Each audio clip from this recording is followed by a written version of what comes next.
Very good day, everyone. If this is your very first time joining us, welcome. We are the Neuro-Wellness Collaborative, and we have the lovely Dr. Kitty Adderley, the incomparable Dr. Mhm. Wael Salam, and I'm your host, Dr. Ayana Miller.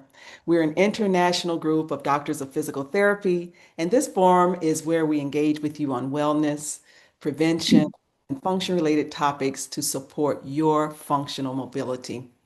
Now, we're not here for a long time, but we are here for a good time. So let's get started. Thank you so much, first of all, for being here today for our mini forum on movement and physical function. Why? Because basically, we don't lose function because we age. We lose function because we stop moving.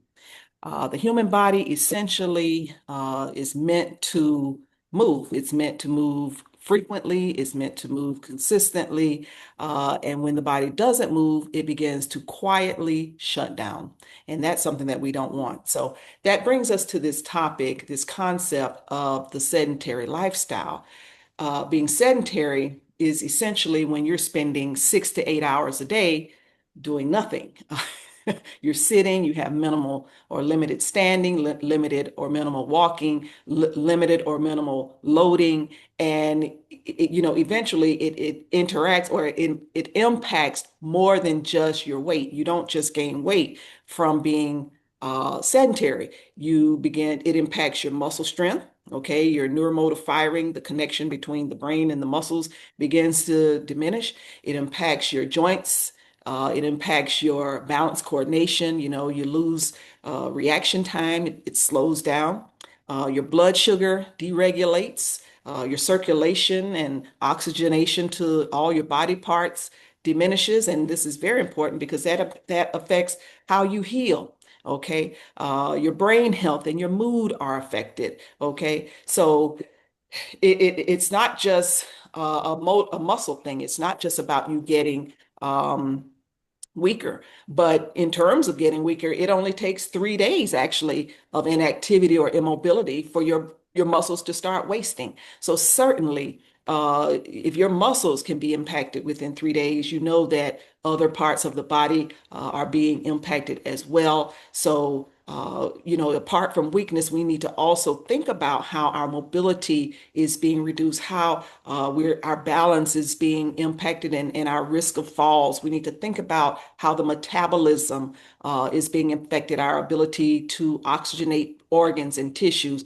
We need to think about what's happening with the joints and why we're getting these random joint aches and pains that sometimes we attribute to aging when really we may need to look at our levels of mobility and the overall loss of independence that come along with losing mobility. So once muscle is lost, it's going to take a lot of training and deliberate effort to try and regain what's been lost. So today we want to kind of help you understand the impact that immobility has on the body. We want to try and help you to understand or to clarify what really qualifies as actual health promoting movements. We want to talk about some of the small things that you can do to try and keep your independence. And you don't have to necessarily be an athlete. We're not talking about being an athlete, but we are talking about protecting your ability to live well, your ability to live longer.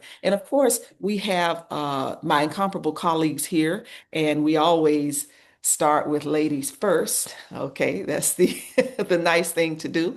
So when we think about real world consequences of inactivity, when we think about some of the health promoting movements. I know Dr. Wael has talked about that in the past, and I know that Dr. Kitty is very good about teaching her clients about the risks involved with being immobile and how to kind of get motivated towards being mobile again. Dr. Kitty, what are your thoughts on some of these matters when it comes to physical function and mobility, and particularly consequences of being immobile?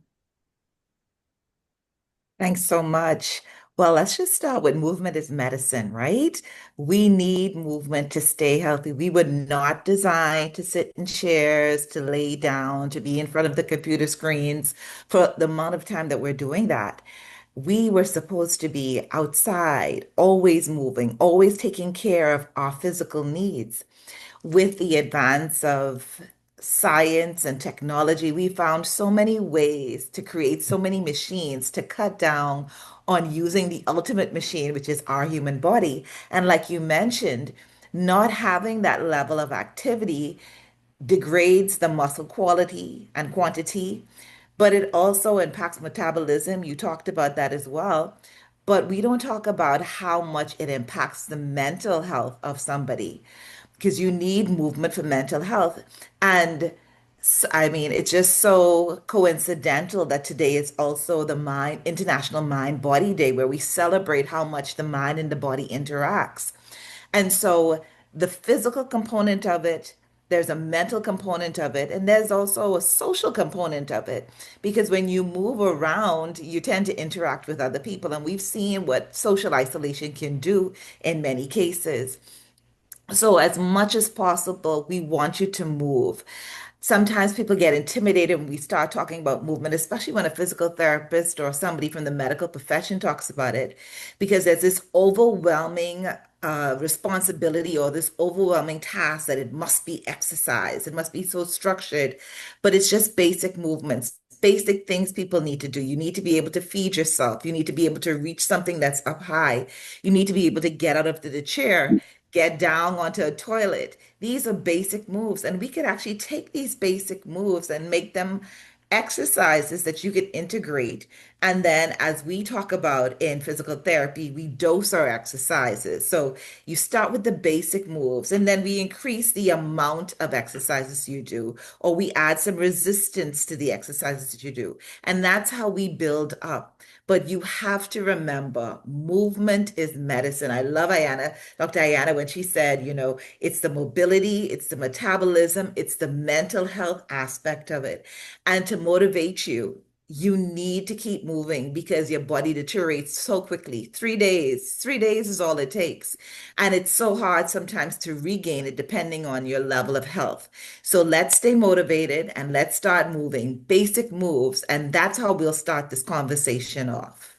Absolutely. I really love everything that you said, Dr. Kitty. And to your point about basic movements, if we are not if we're not active and when that muscle tissue begins to waste, when that circulation diminishes, when the metabolism slows, when the joints become a little stiffer, when the reaction times diminish, you begin to see that those basic movements that you actually have to do, and I know Dr. Wael has been very good about talking about the difference between Mhm. occupational and training mobility, you know, you'll have difficulty even getting up from a chair. You'll have your walking speed will reduce, just basic grip strength, trying to open jars. Okay, so when you talk about actual real world consequences, trying to go up and down the steps, lifting your grandchildren to play with them, basic tasks, you'll feel a bit fatigued, and then you'll start to find yourself becoming afraid of movement. Okay, afraid to, if you really do kind of get your mindset to, okay, now I'm going to start becoming a little more active. And this is really important after midlife. Then you get to a point where you begin to feel like, well, I'm ready now psychologically to become more active, but I've been sedentary so long till I'm afraid that, I am feeling weak, or I'm afraid I might fall, or I'm afraid that this might hurt, or I'm afraid that that might hurt. So then you begin to decline even faster. So it's a Mhm. downward spiral. Dr. Wael, what would you say to the community as far as health promoting mobility is concerned, or any aspects of consequences of immobility might be concerned? What would you offer the community regarding some of these issues of mobility, immobility, and physical function? Thanks, Dr. Diana. Movement is a co-production of musculoskeletal system and nervous system. And we know that musculoskeletal system and nervous system is the biggest system in our body. And we Yes. know also that our body working as a machine, one unit machine. So musculoskeletal system and nervous system affect all body. One of these, we know that 70% of our body is fluid. And this fluid, movement of this fluid of our body, which is so essential for our life, depends on movement. So Mhm. movement is very, very essential for our life. For mental life, like Dr. said, for mental life, like Katie said, yes, when when we use, so movement is a function. Mhm. When we talk about our organs, our body, we have to talk about three: the contents, the structure, the function. And the function of musculoskeletal, the function of musculoskeletal system and nervous system is a movement. All our behaviors, if we said that social behavior, communication behavior, all of our behaviors are movement. So we have to work on movement. And for this system and our body in general, but essentially, especially the nervous system and musculoskeletal system is a dynamic system that developed by movement. If we move, it developed and will be matured and going to develop more. And if we are not moved, our body will be weaker and will be deformed. So we have to move.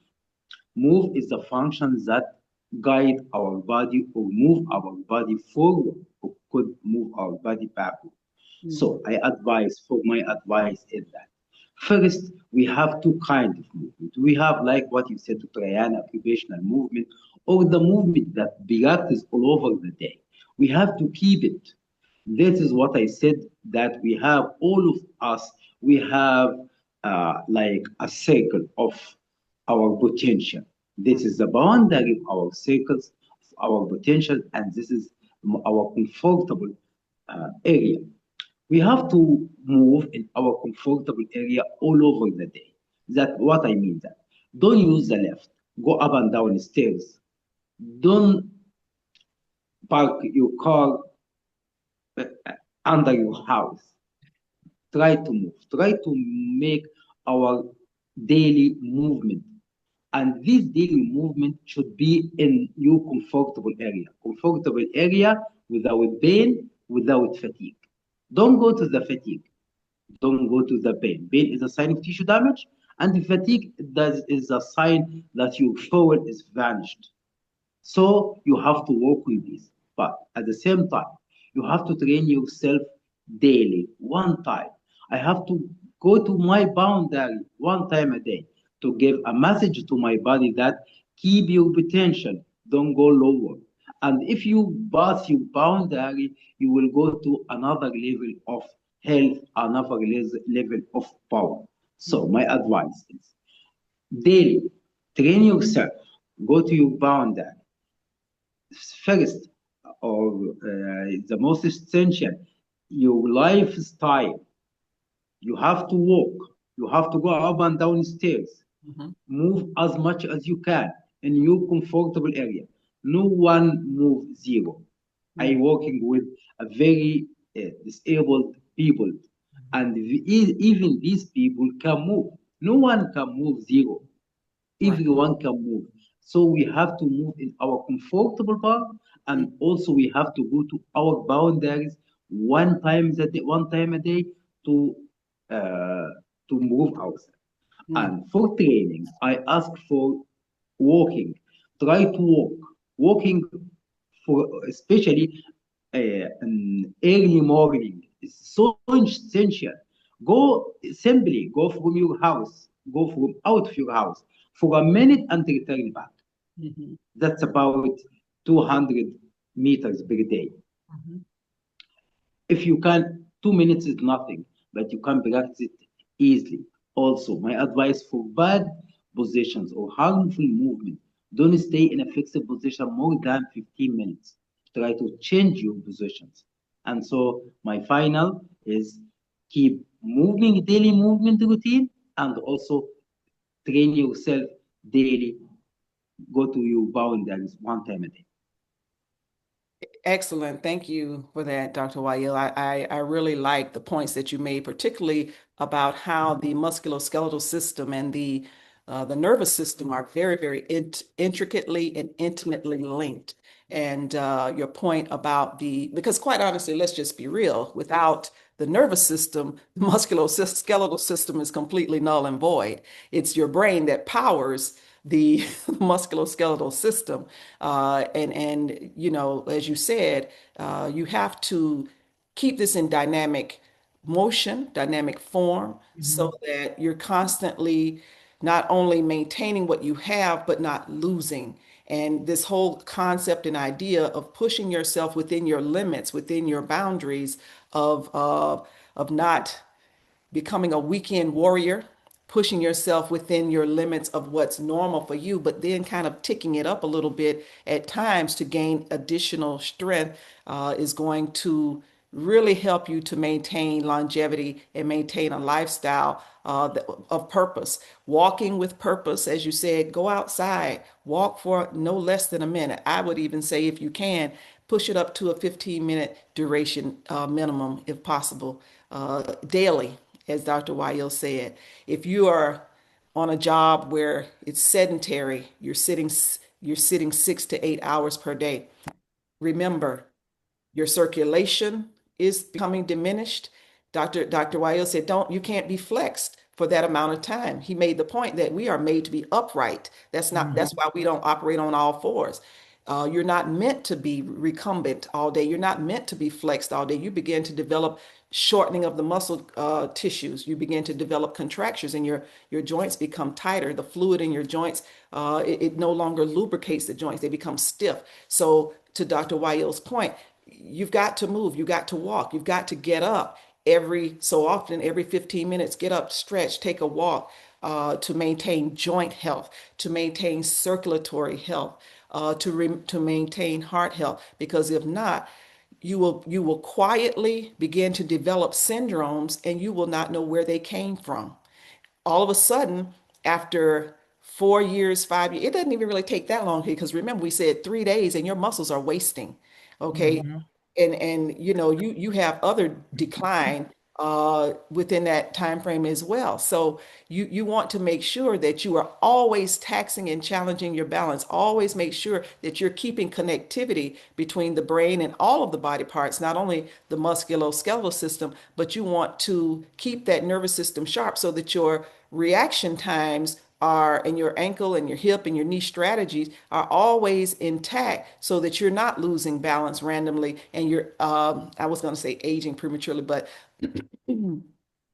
what it really is you're declining prematurely, because aging really is just, or decline is really a function of becoming immobile. So walking with purpose, taking standing breaks every 15 to 30 minutes or so, particularly if you are in a sedentary lifestyle where your job may have you working at a desk, or if you're retired, if you've become a couch potato, even with that, you need to make it a point to get up and walk every so often. You need to, as Dr. Weil said, operate within your pain-free limits and within your fatigue-free limits, but you still need to, how do I phrase it? You still need to uh, push yourself with loading, especially after once you hit midlife.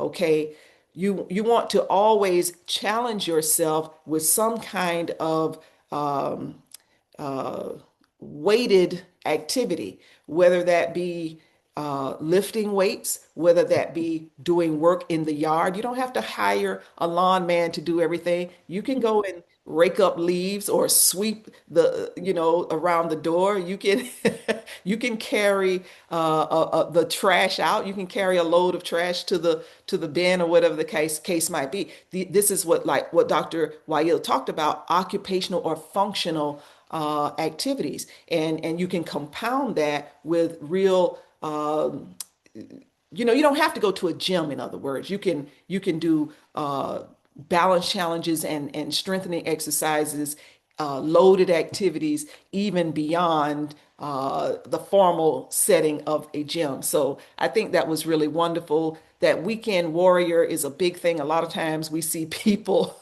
in the clinic who have gone out on the weekends and they've decided, okay, now I'm ready. Let me go and bench press 3,000 pounds, and they haven't been active in years. So then they injure themselves and they come to us for rehabilitation. Do we have any questions from any of the community? Anyone have any questions for myself, Dr. Wael, or Dr. Adderley while we are on today? Welcome, welcome, welcome. Questions?